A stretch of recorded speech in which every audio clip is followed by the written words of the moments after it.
இனிமேல் யாரையும் யூடியூப்பை பார்த்து தயவு செய்து எடுக்காதீங்க. என்ன மாதிரி பெற்றோருக்கு இனிமேல் யாருக்கு நிலம வரக்கூடும்.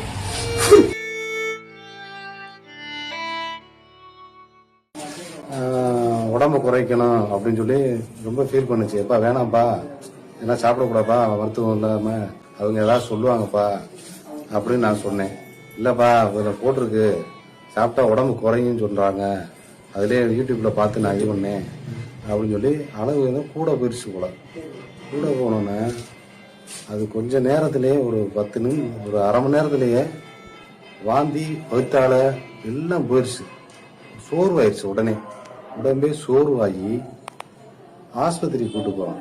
ஆஸ்பத்திரி கூட்டு போனா அங்க மருத்துவம் குளுக்கோஸ் சேர்த்துறாங்க, அதுலயும் சரியாகாம திருப்பி வீட்டுக்கு வந்துட்டான். கொஞ்சம் ஓரளவு நார்மலா இருந்துச்சு.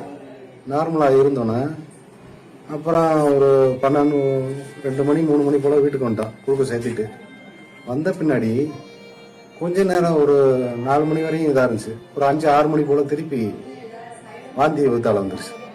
கண்ட்ரோல் பண்ண முடியல. அப்பா எனக்கு வயிறு வலிக்குதுப்பா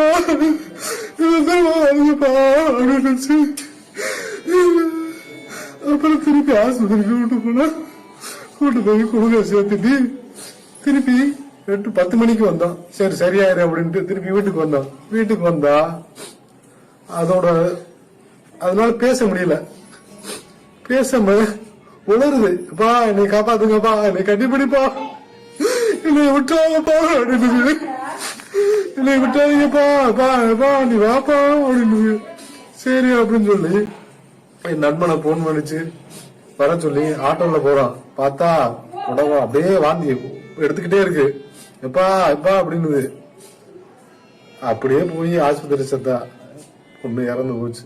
இனிமேல் யாரையும் யூடியூப்பை பார்த்து தயவு செய்து எடுக்காதீங்க. என்ன மாதிரி பெற்றோருக்கு இனிமேல் யாருக்கு நிலம வரக்கூடும்.